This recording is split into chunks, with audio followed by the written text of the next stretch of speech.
what took me by surprise was that in our last game, which was a playoff game that we lost at home, the fans started chanting one more year.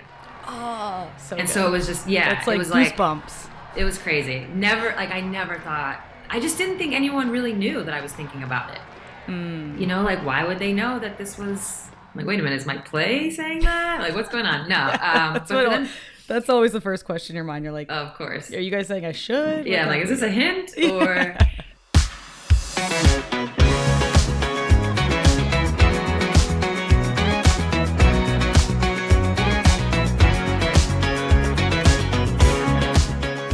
The Players Pod is proud to be sponsored by longtime partner WIS. As your go-to accounting and growth partner, WIS understands the power of teamwork, and they're ready to take your business to the next level. To learn more about how WIS can help you succeed, head over to WIS.com. That's WISS.com to accelerate your company's journey today. Sue Bird is Sue Bird, and that's really all the introduction she needs. In her legendary basketball career, Sue has won everything you could possibly win. She's a two-time NCAA champion, four-time WNBA champion, five-time Olympic gold medalist, five-time EuroLeague champion, 12-time WNBA All-Star, and five-time All-WNBA first team. Sue is also the WNBA's all-time assist leader and is the only player in WNBA history to have won a championship in 3 decades, different decades. Like, that's incredible to me. So, Sue, welcome to the show. thank you. I'm excited. You threw in the EuroLeague.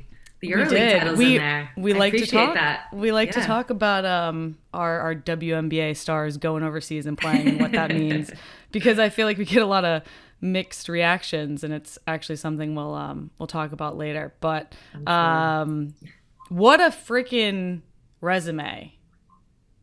Like, did you ever, when you started out, were you like, I'm gonna do a lot of cool shit? No, not at all. I think the interesting thing, I was just talking about this the other day. Like me and Dee, we're similar ages. We get grouped a lot in a lot of things. We've had a very similar career path. And in a lot of ways, we're kind of the first two to live this, what we know now as like a woman's basketball life, right? Like get drafted right out of college, go pro, play overseas, play in the national team. So I bring that up to say there wasn't like that player that I could be like, oh, I want to make sure I do all those things. It just didn't exist because we didn't have the WNBA growing up.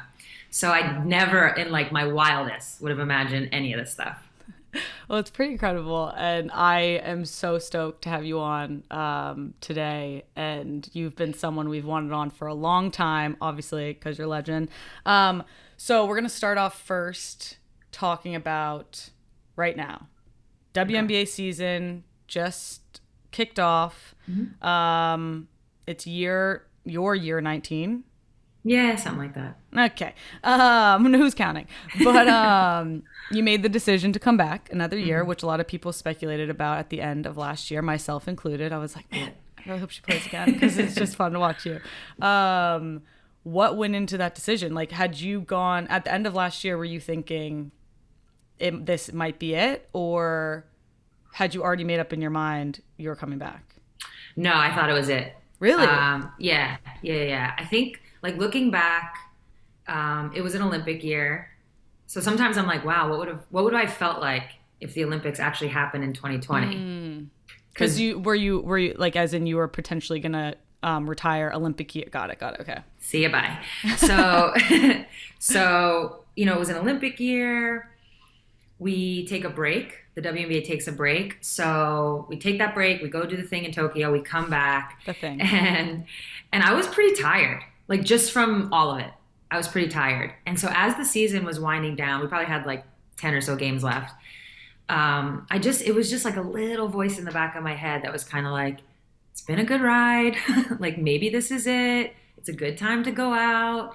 And I've talked about this before, but what took me by surprise was that in our last game, which was a playoff game that we lost at home, the fans started chanting one more year. Oh, so and good. So it was just, it's like it was goosebumps. It was crazy. I never thought, I just didn't think anyone really knew that I was thinking about it.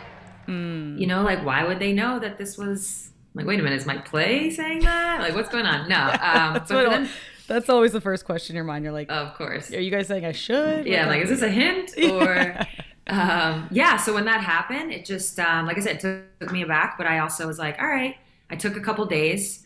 I said I was going to take a couple months. In reality, I did. I didn't tell the team for a couple months, but in those first couple days, or like right away, I was kind of like, all right, I think I'm going to do this. And I just like acted retire. No. Sorry, come back. Okay. Yeah, my bad. Because all arrows were pointing towards retirement. So I was like, Okay. no, you know what? I'm like, I think I might run this back one more time. Okay. So that's where we're at now. So is this running it back one more time, or is this we'll see how it goes?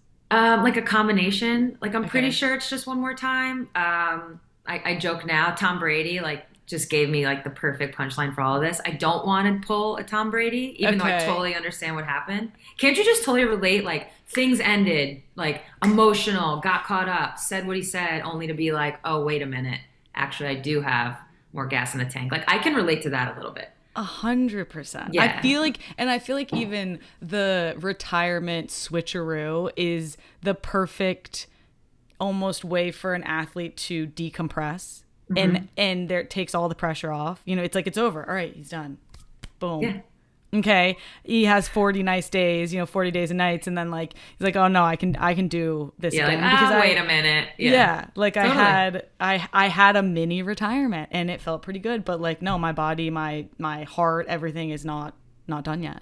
Exactly. So, in my attempt to not pull a Tom Brady, I'm leaving this tiny crack open just for that reason, like to be sure, to be like 100% sure. But as I sit here, and I've said this throughout the start of the season, I'm like pretty sure That it's the last one. that's the final season. Okay, so yeah, I was gonna ask. So how are you feeling now that season has started? Games have started, gone through preseason. How do you feel? Like, are you like, oh, I'm glad I'm doing this, or you're like, Yeah.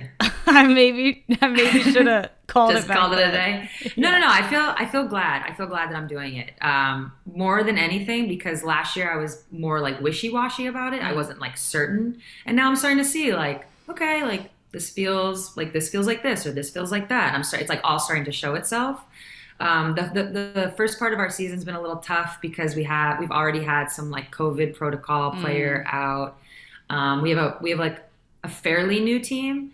So it's been pretty up and down, but even that hasn't necessarily sometimes I feel like if you lose, it can be easy to be like, oh God, I'm over this shit. Let me get out of here. Yeah, 100%. But I feel like we're going to come around, let the season kind of unfold as it unfolds. And I'll start to even solidify like how I feel about retirement. All right. So how's the bod feel? Pretty good. Good. Pretty good. Yeah. So far, knock on wood, so far so good. Little, some bumps and bruises here and there, but I'm all right. I mean, absolutely incredible that you're still like playing at the level that you are. And Yeah, it's it's not, there's different. like, it's mind blowing. It's different. I honestly think that's like such a badge of honor to be Yeah. able to do and perform at the level that you do for as long as you have and be so consistent. I mean, listen, I couldn't agree more. All right. I'm glad you're on Because the same it's hard. page. Anyone that knows it's Yeah. hard. And I think one of the harder elements is you have to change your game a little bit. Like you can't do what you did at 25. Like you just can't. I can't even do what I did at 35.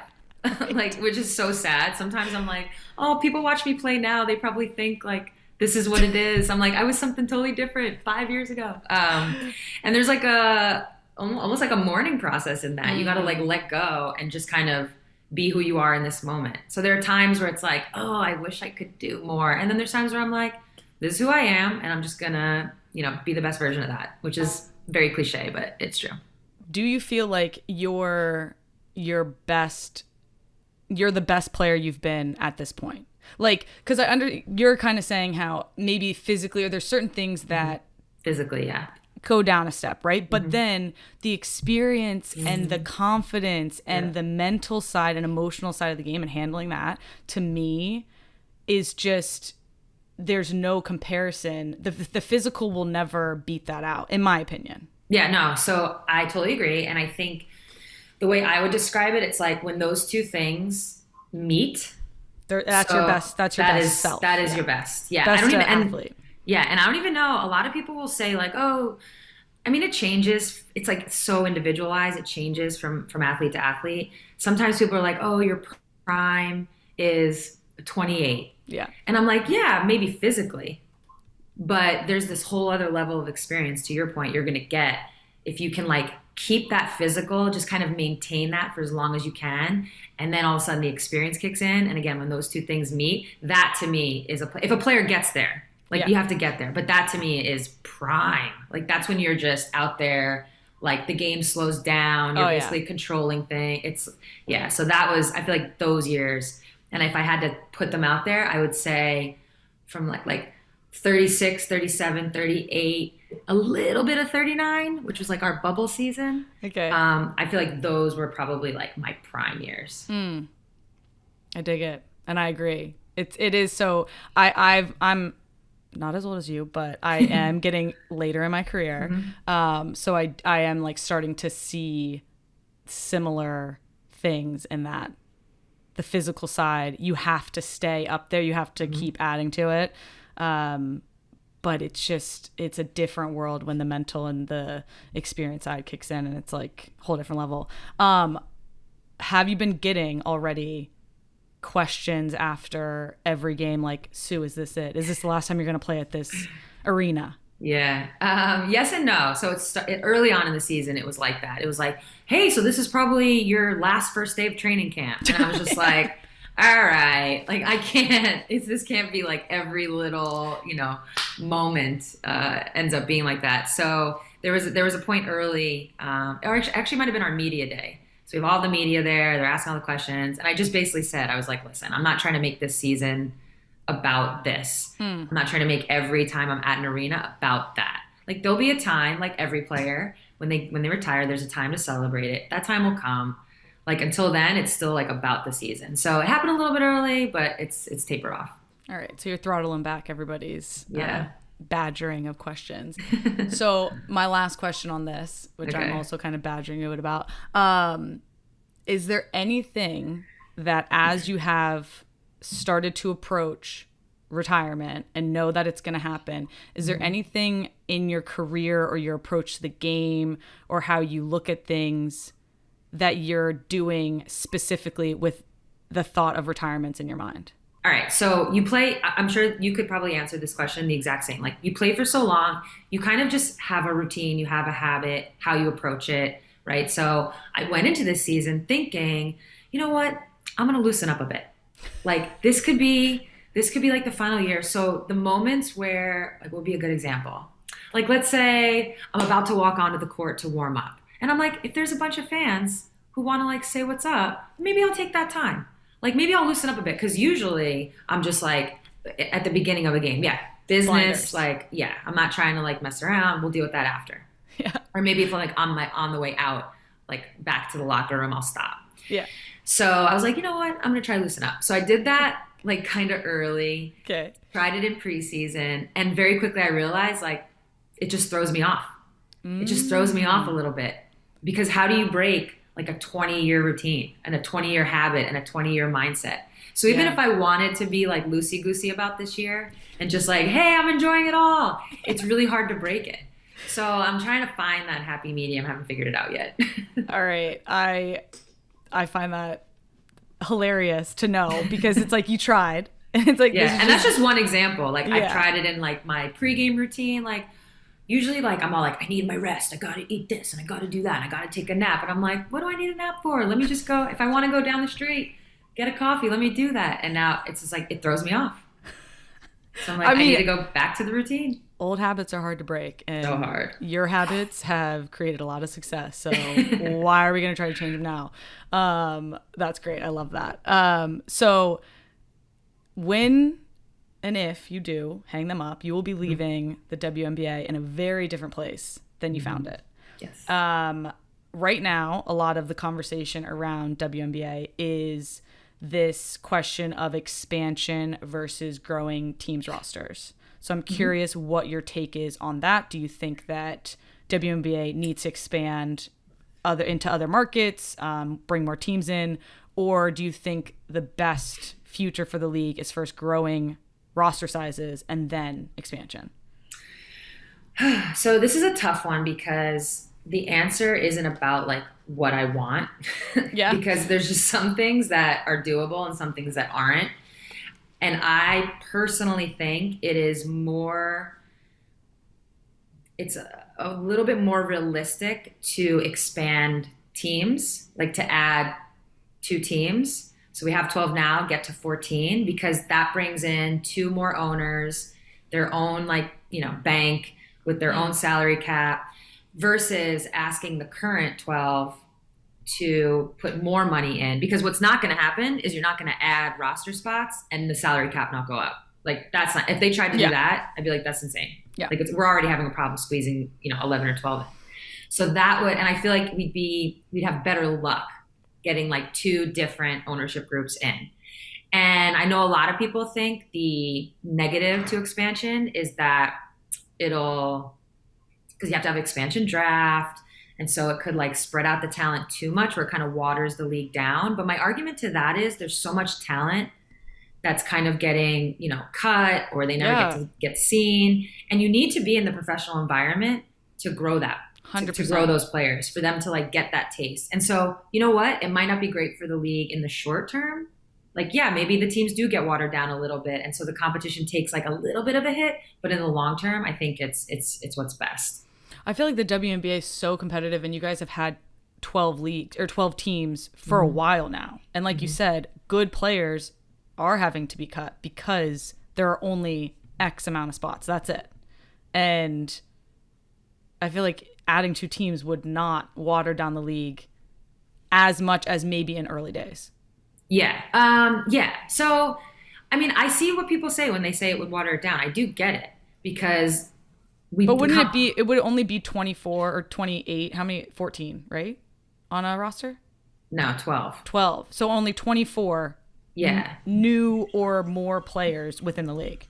I think you have to like kind of look at it the other way. You have to think of it as right now the competition in the WNBA is like high level because it's 12 teams and 12 roster spots. So every team has crazy talent. So good. Yeah. Yeah. So you don't want to like, it's not that it'd be a bad thing. It's just that it's so good now. You don't want to like ruin that, right? Like when you watch the finals, it's like these games are becoming like epic. They're becoming like instant classics. So you don't want to ruin that. So I think that's where people come from when they say adding teams would be a bad thing. No, I totally get it. We've had the same discussion within NWSL about it too, because in the beginning we were like, well, we need to get the level up first, and then we can talk about adding teams and spreading out talent. And then you won't get sick of playing each other 18 times. I know, right? Oh my God. How many times do you guys all play each other? So now we play every team 3 times. It's like a balanced schedule. It used to be you played the West Coast team. Well, we're in the Western Conference, obviously, so we play the West teams 4. And so there were years where we would play one team like 7-8 times if we met them in the playoffs. Yeah. It was like, it's so much. I mean, we've already played North Carolina how many times? We've played Seattle twice, and we're about to play them a 3rd time. Yeah, no, I agree. It's crazy. Yeah, it's like... if it was up to Sue Bird and you could pick 2 cities to get a franchise, which 2 would you pick? I would pick the Bay Area, San Francisco probably. Nice. I think Portland would be a good one. I agree. Yeah. And then I hear like rumors and whispers of Toronto being interested. And I actually hear great things about that city. I've never been, but I hear great things about them from like a basketball perspective. We play in the summer, obviously, so we wouldn't have to deal with the winter that's up there, which can be tough. Deal with the winter. You play indoors. I know, but I mean, walking to get your coffee before a game. I'm still living. You don't want to deal with that? Oh my God, that's hilarious. No, Toronto's a great city, and I think that, I mean, they obviously are big time for their basketball there, so I feel like it would do well. But Portland and Bay Area, gotta agree with you. I feel like those would do well. Do you think that'll happen soon? I think I do. Yeah. Okay. A lot of it is just what you hear. I'm sure it's the same for you. It's like you hear stuff, you hear about this person interested in that city, this, that. But it's just starting to gain like more traction. Yeah. It used to just be like whispers, and now it's like actual talks. True. That's cool. So we'll see. I'll be excited to see what happens there. transitioning a little bit from WNBA to what some players have described as their real job, which is playing abroad. Yeah. Fair. Yeah. Candace Parker actually is the one who That's was what she like, said. yeah, like WNBA is my side hustle. I mean, yeah, now she's in TNT. I'm like, she's on literally work. I mean, sometimes I look at her, I see her on TV. I don't I'm know how like, she does it. I'm like, do you not have 2 kids, lives in LA. Well, I don't know. I think she still lives in LA. She might have moved to Chicago too. I'm like, working in Atlanta. I'm like, you go, man. Yeah, That's she like, talk about grinding. That doing it girl all. does it all. Yeah. But first, I want to talk about Brittney Griner. A lot of listeners probably know the situation. She's being detained over there. I want to ask you, how is the mood amongst players? Because I heard a lot about it when it first happened, when the news first broke. She's been over there. She was being detained for 3 weeks, and then it kind of went quiet. And I was like, why is no one really talking about this? And then it came out that friends and family were kind of like, don't make a big deal of it. And I think I actually read this in the NWS or the JWS newsletter, that it was like, we don't want to ruffle feathers. We need to handle this, figure things out. But it officially, the State Department, I think, is made the determination that they're going to actually try to intervene, get her back here. So how's everything? And since then, WNBA has now put decals on every court. So how is that? How are the players doing with all of that? Yeah. I mean, you touched on a lot of it. And I think the hard part was early on, knowing the strategy was to be quiet, because we didn't want BG to be a political pawn. Nobody knew like what was up, what was down. We had multiple, our group chat for like the union members is constantly going on about it. We had multiple like Zooms and different conference calls, either just updating us on what was happening with BG or actual strategic calls discussing what we're talking about right now.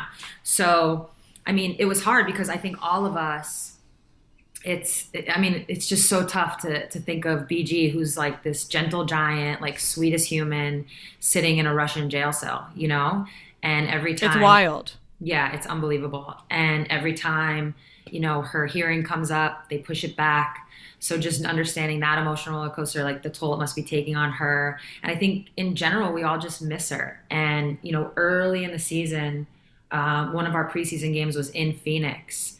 And that, I think, is when it hit me the hardest. I can't imagine what the Phoenix players go through, because, I think of BG often. And we actually have this email address that we can write letters to, or if you wanted to like I've been sending her these like short stories. Have you ever seen the Humans of New York Instagram page? Yeah, I've been like copy and pasted those and sending those to like give her something to read. Yeah. The whole idea is that her Russian lawyer, can print that and give her something to, to have. So, and that's like the one way to communicate. But yeah, so like I said, so we all write her and we think about her. But when I got to Phoenix and the game started, or actually not even the game, it was like walking into the arena and you see her picture everywhere, and they're doing a really great job of like keeping her front of mind. Their franchises, I think all the franchises are, but especially Phoenix, it really hit. I mean, it was like they were doing their intros and she was a part of the video, and it took everything kind of like not to get emotional with it, because again, it's just, I know people see her as, a basketball player, an Olympian, this and that. Like to us, it's like, it's BG, like it's the homie, it's our friend, it's, it's our teammate. And it's just, again, really hard. But now, like you said, the strategy has shifted because she has been tabbed as wrongfully detained. Yes. And now the government can get much more involved, and we can do our part to make sure they are, true to their word. Yeah. Right. Yeah. And that's kind of where we are now. So anything we can do to shed light on it, keep her name in the forefront, we're doing. Yeah. I can't imagine having knowing someone. It's a nightmare, and that's happening to them. It's a nightmare. So in kind of continuing on this Russia theme, you've played in Russia, and a lot of WNBA players have played in Russia. So what has now that situation become? Because obviously all these players came, or most of them, minus BG, left as soon as, or quickly after, soon after Russia invaded Ukraine. So I assume the option to play in Russia is off the table moving forward. Yeah, they've been banned from, I mean, every sporting event. Yeah. They've been banned. So similar to basketball, the leagues have been banned from FIBA, like the EuroLeague competitions. I want to say their national team is also banned from international competition. But regardless of that, as an American, I don't think anyone would go over there now. Yeah, for sure. To go play. Yeah. For sure. And WNBA players, like we kind of talked about a second ago, play in the WNBA, but then make most of their money overseas. Yes. And at what point, or when do you think that's going to change? Because even in preparing for this, for context, and you obviously know this, WNBA is trying to clamp down on players playing abroad, and gonna penalize players for showing up late, which a lot of players do who play overseas. They essentially end WNBA season, go overseas, and then immediately they're up until the day preseason starts, if not a couple days late, showing up to preseason. Late. Yep. That's just been the normal life for all of us.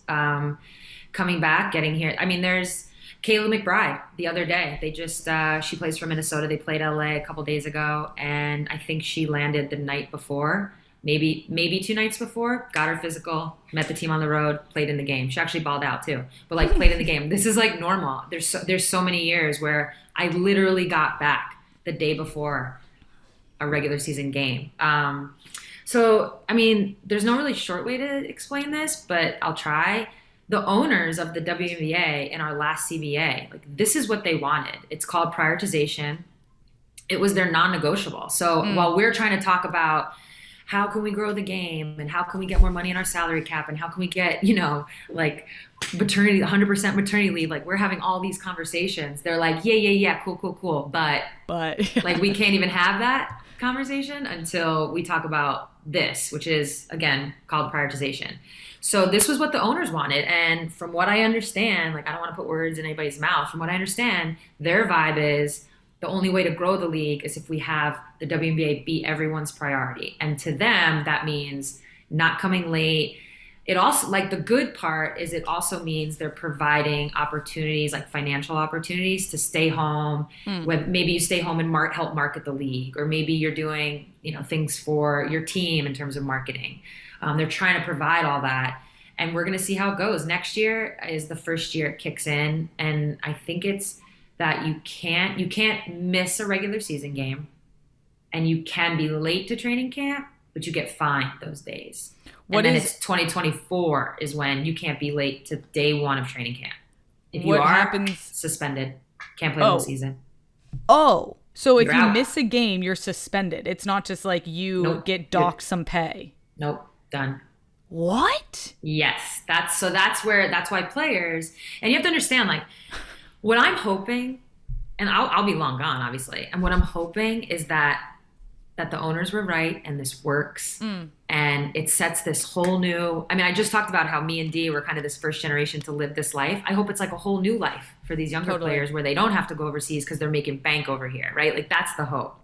But I think a lot of players, and I'm kind of 50-50 on this because I don't go overseas. So they're like that pull, I don't have, like, sometimes I joke, it's like this little binky. It was my binky for a long time. Like I cared for that thing. Like no way were you taking overseas away from me. 5 EuroLeague championships, baby. Let's go. Exactly. Fuck, got to get that in the bio on the regular. No, but so I think a lot of players, rightfully so, are just a little nervous. Like, well, does that mean I have to choose? And I feel like there's going to be a lot of players that choose money. Now, on the flip side, Russia not being involved changes the whole dynamic. Like the whole landscape is they were now the cash cow. Oh my God. Times literally a million. And so, And so it'll be interesting to see how, so all these things are happening at the same time. And it makes it where there's a lot of unknowns in women's basketball right now. And I think all of us are just kind of hoping for the best. Yeah. No, and I can understand the argument behind prioritization, right? Like it makes sense. You want this. That's kind of what US Soccer did to us. They were like, you national team players can go play over there, but you're not going to get your allocation money or whatever. So they tried to make it the priority, which it has helped the league grow. But it makes players have to make hard decisions. Yeah, really hard decis. And we might lose talent. We might lose talent because of this. Talk about not wanting to water down the league. You know, some of your best players might not be making this one the priority, which will be interesting to see what plays out. The risk they wanted to run.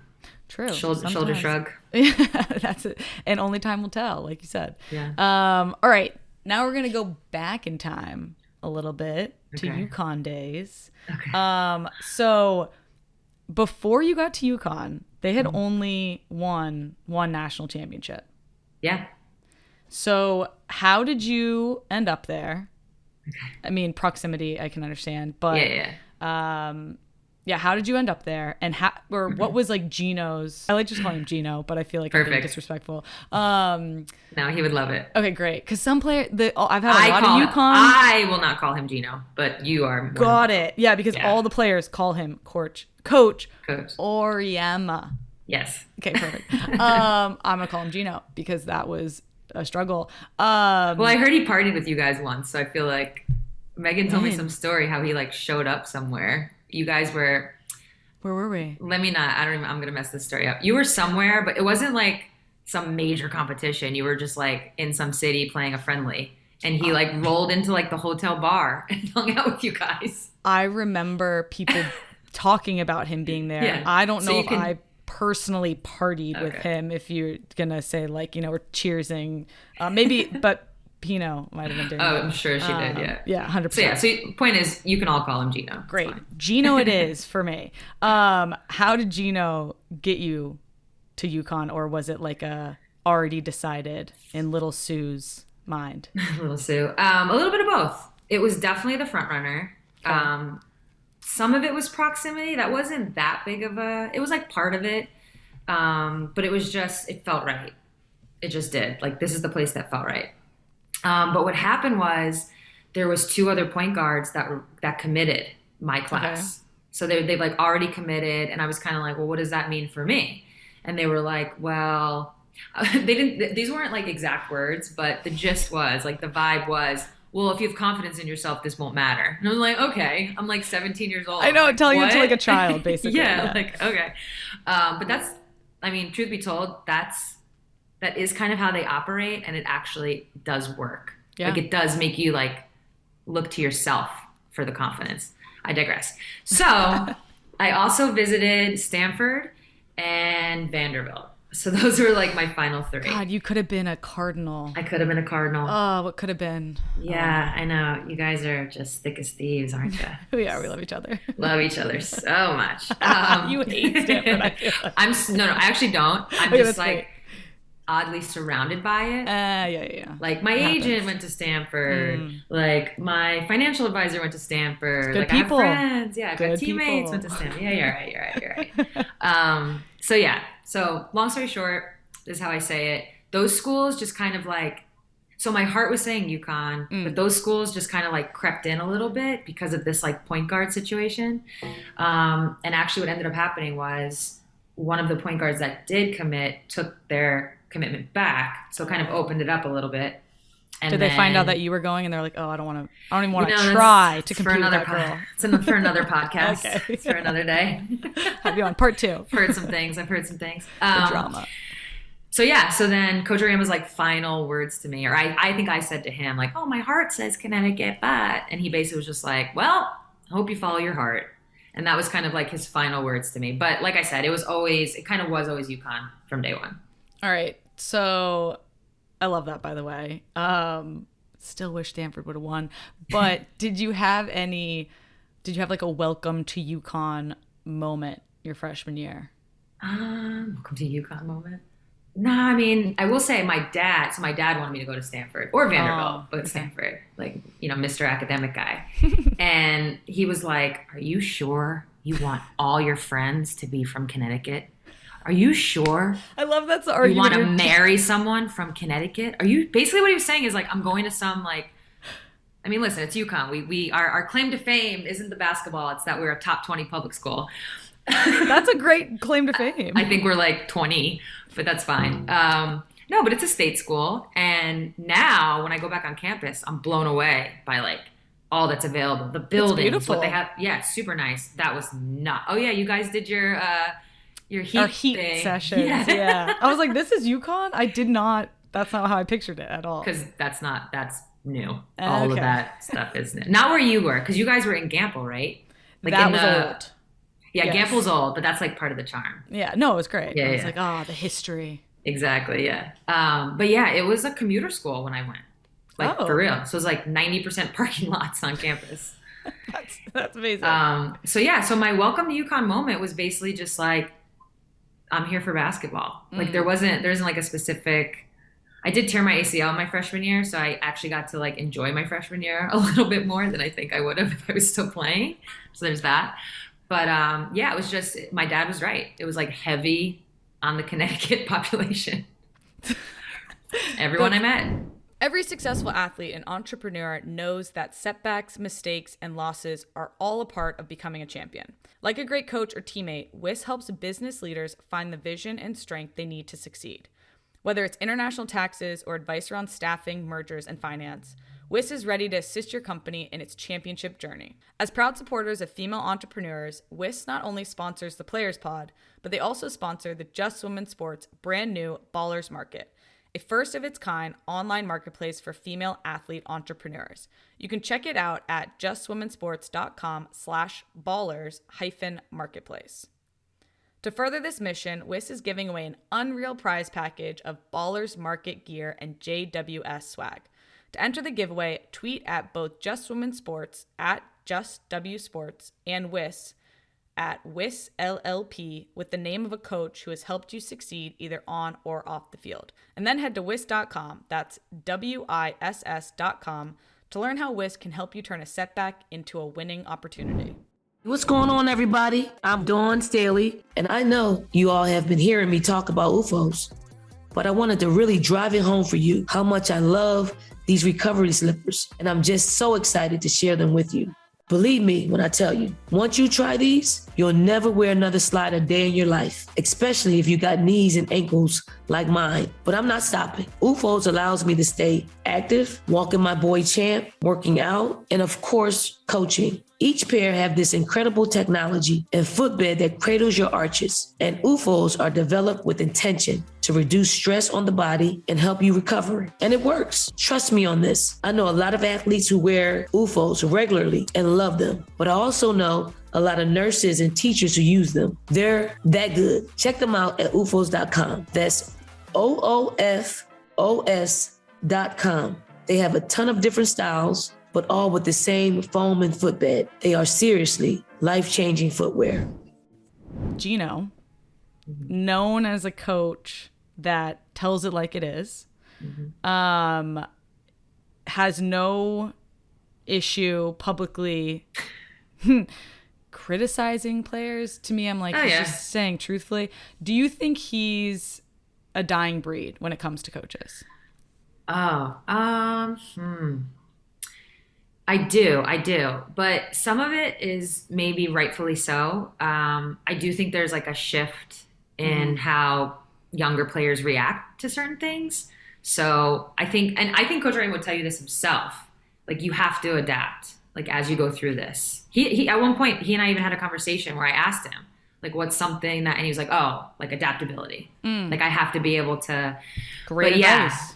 Yeah, exactly. But like the way he was with us and even the generations before me, the stories I hear, I don't know that it would hit the same on the current generation. And it's like, I hate to give that like generalization of a generation. It's like everybody has different buttons that you can push, right? It doesn't matter what year you were born, but I feel like generally you can kind of sort of say it. Yeah. I know. People are like, oh, they're soft. I don't think they're soft. I think it's just like they were raised different in a different society with, iPads and internet and things like that. And it's just like things are different. It is actually very interesting because you are and myself, again, not as old as you, but like I have a 19-year-old on my team, Trinity. You know, like I'm playing with 20, 21, Are you learning 22 all the TikTok dances? Oh my God, like the vernacular and the like it's just the vocab. You're in your bag. You gotta get in your bag like, a little bit. No cap. What's the other one? They're like, it's giving.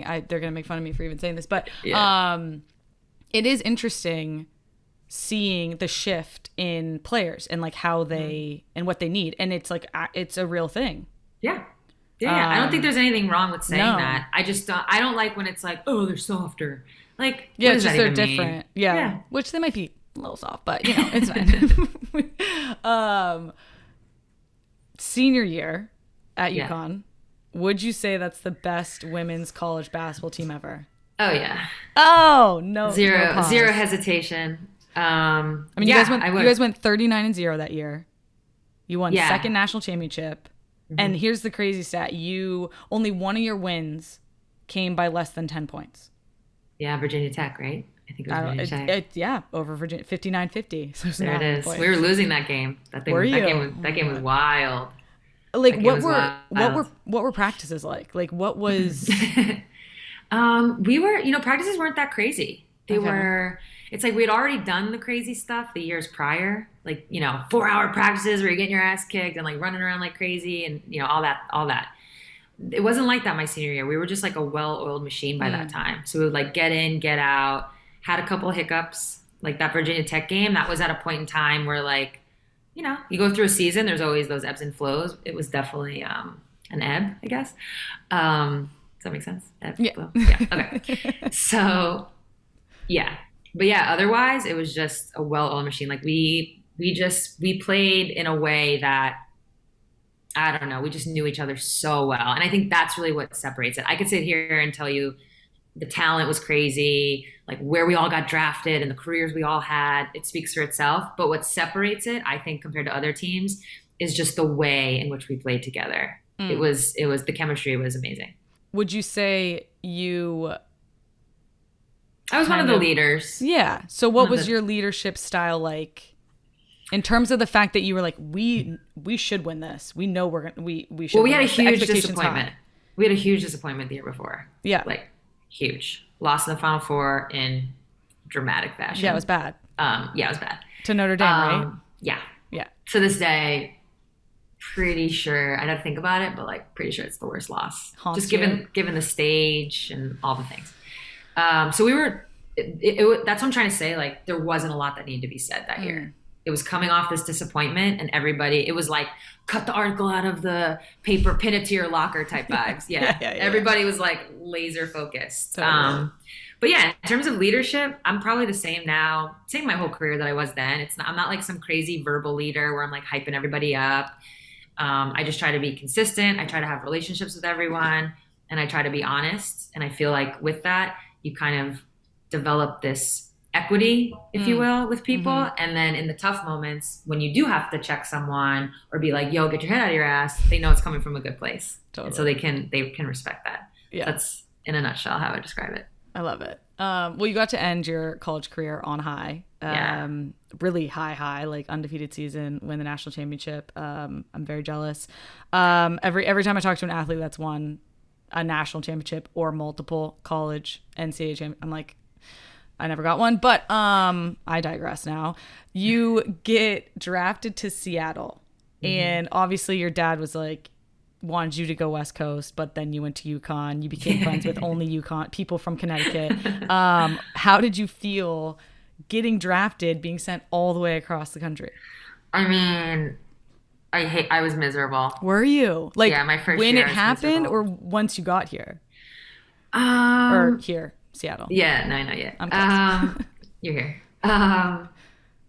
It was interesting. It was like basketball wise, best place I could have gotten drafted. Lauren Jackson was already here, this like amazing Australian player, already establishing herself. Even though she's drafted a year ahead of me, she's actually a year younger. Like she's this young, up and coming post player, and immediately we click. It's like classic, people say like Stockton Malone, like the pick and roll, just like immediately click. But it was like super far from New York, super far from my friends and family. It was a city I didn't really know, obviously. I did my best to try to get out, but it was just it all happened very fast. Like, we win the national championship, I think like The barely draft happens really quickly. very quickly. Yeah. Yeah. And I mean, I was lucky in that I was being like whisked to all the like different awards banquets that year for like player of the year and stuff. But what No that big meant deal. was, I know, slide that in. But what it meant was I bet I slept in my dorm room like, who knows, like 4 times in the final like month of my college career. So it just happened very fast. I wasn't ready. And I'm definitely that person where like, I don't love change. It's hard. I get like homesick in a way. I mean, but this is true. This is going to sound crazy. This happened to me in Russia. I'll spend a whole season in Russia, and on the day we have to go home, I'm kind of like, oh, but I got comfortable here. Like, this is home now, There's just that moment. So for me, my first season in Seattle, that moment pretty much lasted the whole season. But by year 2, I ended up loving it. I ended up buying a place by year 3. So the rest is history. And you've played your entire career in Seattle. Mm-hmm. That's incredible. Yeah, I love it. I think that's a record, love it here. no, for a professional athlete. I don't know. I feel like it has to be. I mean, it's definitely up there with like the Dirk Nowitzkis. Yeah. And yeah, it's definitely up there. All Kobe right, Bryant, obviously. Yeah, that's true. How did winning your first WNBA title compare to winning a national championship for UConn? So in some ways it was harder because just what we talked about earlier about the competition of the WNBA. So in a lot of ways it was harder. The difference was so it was harder from like an actual playing talent, tit for tat. It was harder. What made UConn a little bit harder was the expectation. Like, if you don't win, you're a bum. Like, if you don't win, I always joke, I say this all the time, but I go back to where the practice facility is and I walk in there. I mean, for your listeners, I've literally told this story 1,000 times. So if anyone's heard it before, I haven't heard it. Perfect. So you walk in there and it's like all these banners and it's all the All-American banners. And they list the year, like how many times you were an All-American and how many times you were a National Player of the Year. And my banner, I have 2001 to 2002. And like, I was like, I feel pretty good about that, right? Like, I was National Player of the Year one time. I'm kind of thrilled about this. And you look at like Brianna Stewart, Diana Taurasi, Maya Moore, Svetlana Brasimova, and I look like a bum. I'm like, oh my God, I'm like a fucking bum up there. You were lazy. You just like coasted. Oh, you only did it once? Yeah. Like even doing? Brianna Stewart's on my team here in Seattle. She won 4 national championships. She's like, oh, that's cute. You have 2. I'm like, dang. Step aside. But anyway, the expectations were wild. Yeah. And in Seattle, we were doing it for the first time. So it's like I could argue both being like having their difficulties, but also achieving it. Like what the feeling was like to live up to expectations is tough, as you know. You play on a freaking national team. To do something for the first time, as you probably know with Washington now, it's like it's pretty special. You kind of hold on to that dearly. Totally. So totally. It's interesting you say that because that's a great way to put it. Like I met expectations versus first time doing it. And that is 100% how I felt with Washington last year. And it's like, I've said this before now, winning the NWSL championship, because it was my first NWSL championship, it was Washington Spirits and first, felt almost as close as winning a World Cup. Like that's how much I wanted. Satisfying. Yeah. Crazy. That's a great way to put it. You summed that up very well. All right. I've been doing this for years. You'll catch up soon. Yeah. You'll catch up soon. Why do you think I'm hosting this podcast? I know. You keep pointing out that you're younger than me, so I listen. Okay, the reason. Okay, but after Tokyo, I got asked multiple times. So are you about retiring? retirement? Like, is this this? And I was like, get out of here. What are you talking about? Like, no. What? Take it as a compliment. No. I mean, is that is it? I feel like I've twisted it in my head. The compliment is that like you're of a certain age, but clearly you're still killing it because you're on the team.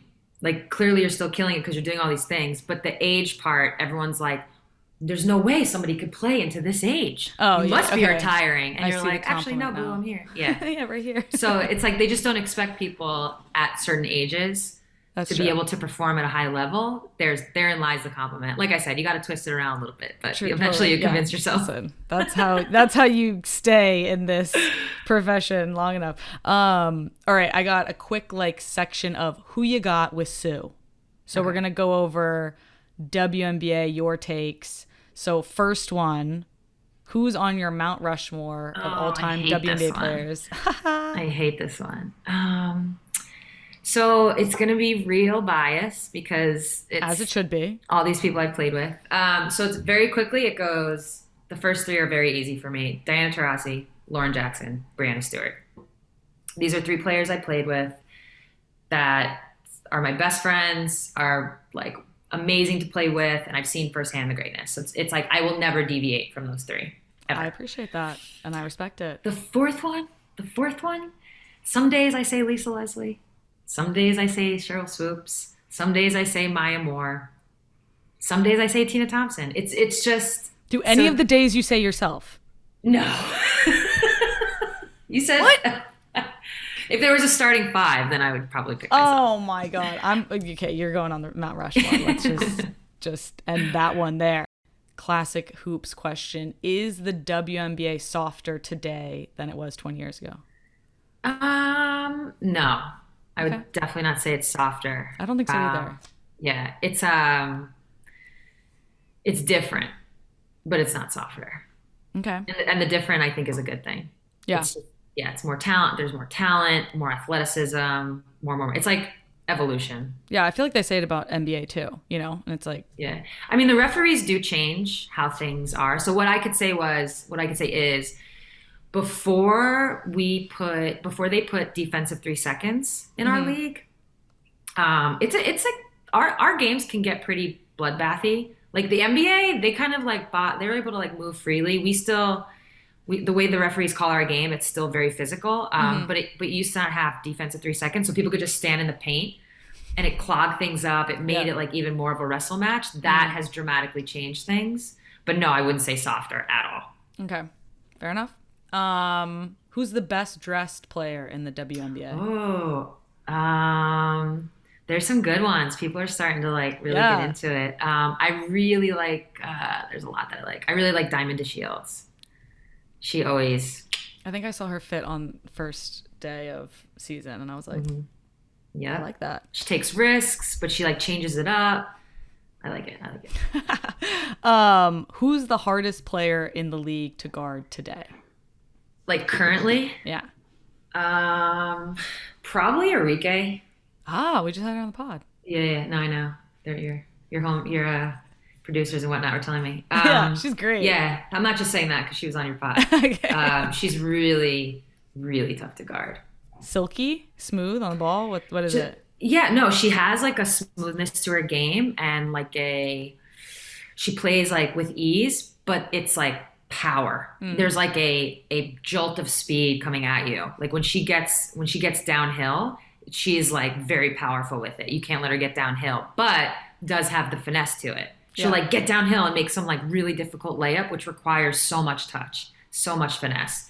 So she's got that compliment. Of course, she can shoot from the outside too, but yeah, she's tough.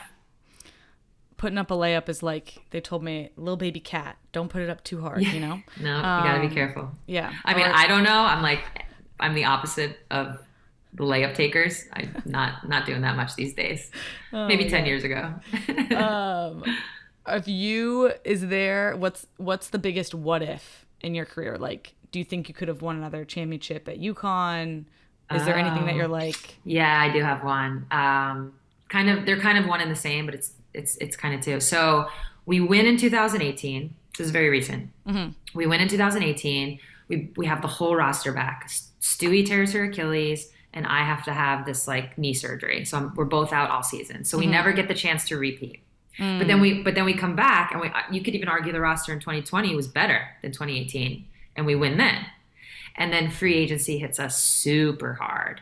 So the answer to your question is I'm not saying we would have won 4 years in a row. That would have been hard, but I think we were knocking on the door of a dynasty. And whether it was injuries for 1 year, free agency another, we never got to see if that was the case. So that's a big what if for me. I like that one. I mean, it sucks, but Yeah. that's a good So I'm like, yeah, we got 2 of them. We got to win twice, so I guess I can't complain too much. for sure. All right, I gotta ask about Diana because you guys are close, but she's famous for her trash talk. Yeah. Has she ever trash talked you? And if so, what's like the coldest, meanest thing she's said to you on the court? Nothing? No, she's actually every now and then. Well, we actually played like less than a week ago. I know, I and saw was, the the whole that was like funny because that was just like classic us. Like, listen, we played overseas together for of my 10 years, we played 7 of them together. And so when you're overseas, anyone tell you like it's just downtime, you're just hanging out, you're talking. At some point you run out of things to talk about. You argue about this, you argue about that. That was just like a classic us. Yeah. Like just like neither one wants to give in.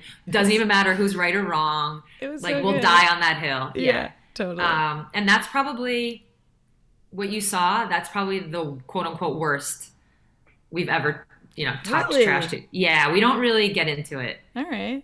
Yeah, we don't really get into it. There's been like some more funny ones. Like one time she'll like make fun of my shoes, like stupid stuff like that. Do you think it's because she knows you would have something good to say back? Or no? No, I think it's that I know. No, I think it's that I know that she thrives. Oh, so you don't even play into it? No. Don't stoke that fire. No. Yeah, she thrives. I don't thrive in it. She thrives in it.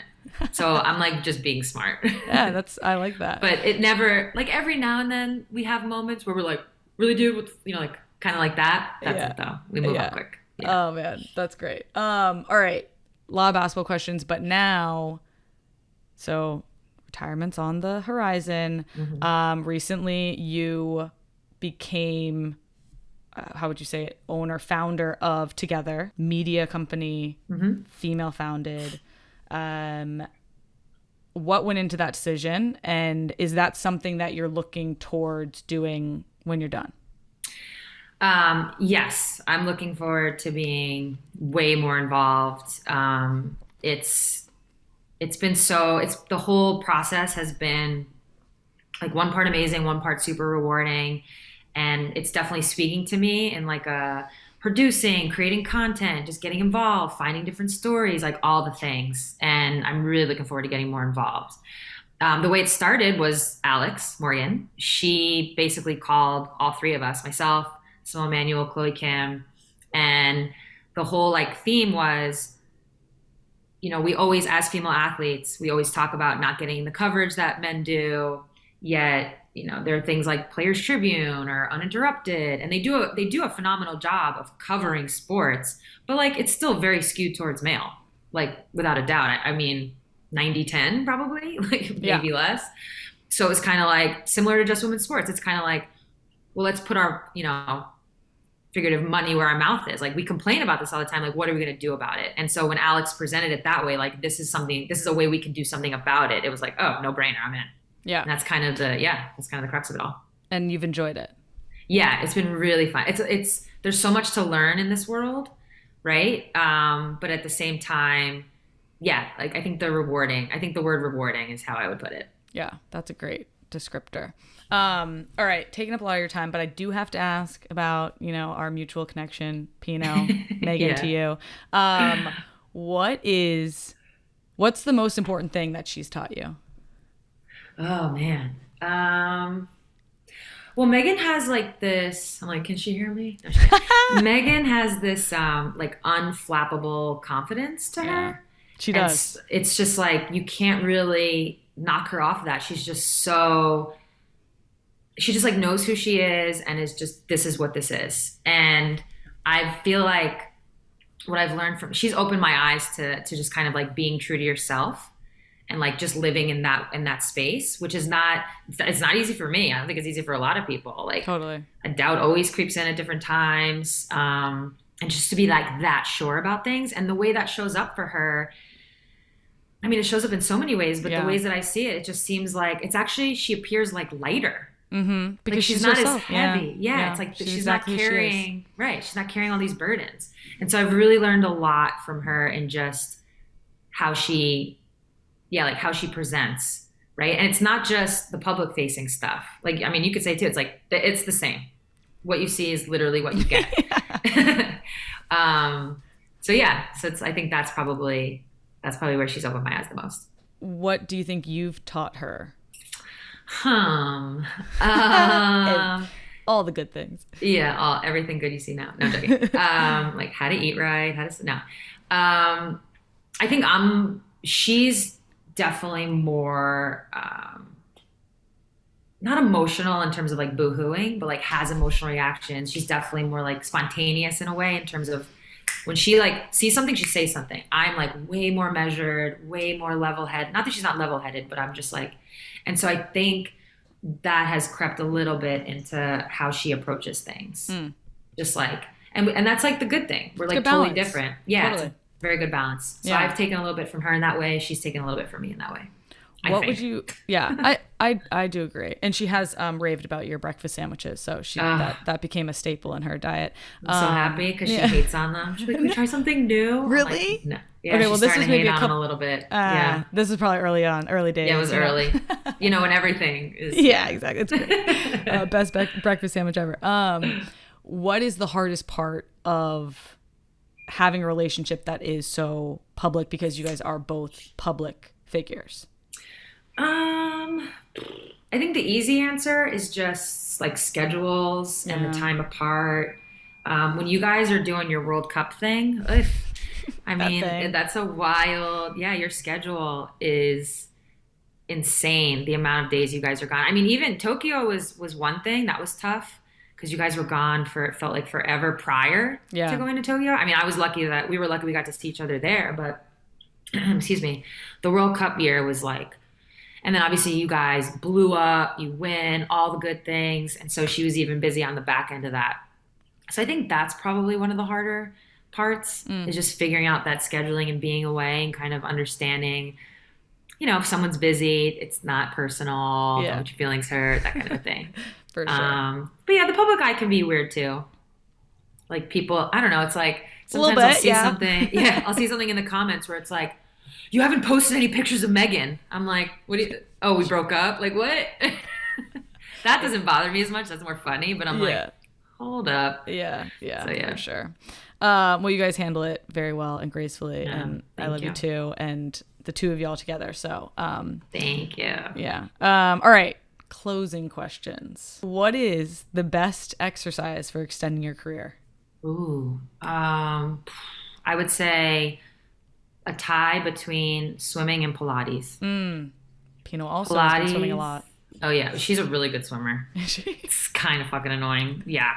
Are you not? She's I'm like an okay swimmer. Okay. I thought I was good, and then her and Rach took like swim lessons when they were growing up. Yeah. She's a really good swimmer. Yeah. Right. Pilates for your core, it helps everything. If you have knee problems, it's gonna help that. It helps your hips, yada yada. And then swimming's like the cardio without the pounding. Oh yeah, for sure. Yeah. Great 2 points of advice for listeners because I agree. What do you do? I know you're like okay. So you're this like is Miss Kill the Beep test. I feel like is this what I've heard? If I heard we don't correctly, have to, we don't. Yeah, but we don't have to do that anymore. And that was in my 20s. Fair. Thank God. No, my thing is like mobility and flexibility every single day. Do a routine, have a routine, and because one of my friends, big into the health wellness space, basically was like, you can do cardio and endurance every couple days, and that's fine. You don't need to do it every day, but mobility and flexibility every single day, and that has been definitely a game changer for me. Nice. That's a good one. Yeah. What would you say your proudest athletic accomplishment is? You actually mentioned it in the bio, Reed. I am very proud of the different decades thing. Dude, literally the coolest stat ever. I am proud of that one. Because you know how it is when people get to talking about people's careers and sadly they feel the need to compare to others and whatnot. I do think this is one thing that it just answers a lot of questions, It's like sustained, it's legacy, it's longevity, but it's also like the ability to win. Even though my role as a point guard, like that role didn't change much from team to team, I was a different player from team to team. Decade. Yeah. Like I was different. So being able to like reinvent myself, do it with like the last two were very similar, but 3 totally different teams, totally different styles. Like 2 teams, amazing defensively. The last 2, amazing offensively. Yep. So yeah, I think that like actually sums up my career really well in terms of this whole like longevity piece. I couldn't agree more. Again, I think it's the coolest stat ever. How do you take your coffee? A little bit of almond milk or oat milk, like whatever. So healthy of you. Yeah, you know. And if you're getting like an espresso drink, what are you doing? Probably an Americano. Okay, cool. Yeah, although I do, cortados are like my afternoon go-tos. Nice. Our sponsors at WIS know that mentorship is key to building a more inclusive and positive SUM world, and that a great coach or mentor can make all the difference in somebody's career. Who is the biggest inspiration in your life? Ooh, inspo? Who is center of your mood board? Yeah, my sister. I know, so sweet. Older or younger? Older, 5 years older. So it was just, I was really lucky to have this like role model in my house, right? Like every day getting to see her growing up. She still is like some of the stuff she does now, even I'm like, holy shit, I couldn't, she was a lawyer. She's now a legal recruiter, always really motivated, really like put her mind to something, forget it, it gets done. And a great example is, so she's a legal recruiter. That's like her job. She has 2 little girls, and she just decides one day about a year ago, maybe, I'm going to open up a bookstore, like a local bookstore. And we were like, what? She's like, yeah, I think it'll be fun for the girls. Yeah, she is a huge reader. Yeah.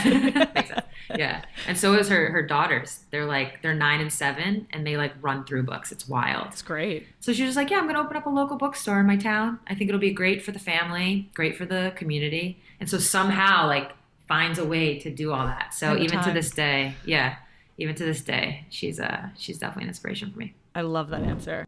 Sue, you are amazing. Truly, like an absolute legend. It's been so fun to watch you play. I'm excited to watch this potential final season and everything you've done off the court, on the court. You, again, just absolute legend, inspiration. Thank you for being here. And I love that you and Pino are cutie pies together because I get to see you more. I was going to say, you got someone cool to hang out with on these trips. Exactly. But yeah, you're seriously, you're phenomenal. So thank you for the time today. And no, thank you. I really appreciate it. This was fun. Good luck this final run. Thanks. I mean, I'll see you playing in a couple of days. You will. I will be there. Go Spirits. I think the Rain need one, no? And did you talk a little trash about them? Do they? I don't talk trash. It was just jokes, It was just being a little silly. A little I know. I was like, oh god, that was maybe a little premature. Whatever. All right, yeah, that's it. That's a wrap. We're done here. The Players Pod wouldn't be possible without our partners at WIS. WIS helps entrepreneurs and business leaders fulfill their potential by turning temporary roadblocks into long-term wins. No matter your business needs, WIS is ready to team up and take your company to the next level. So head to WIS.com to learn more about how they can help your business on its championship journey. That's WISS.com to find the teammates you need to accelerate your dreams and achieve your business goals today.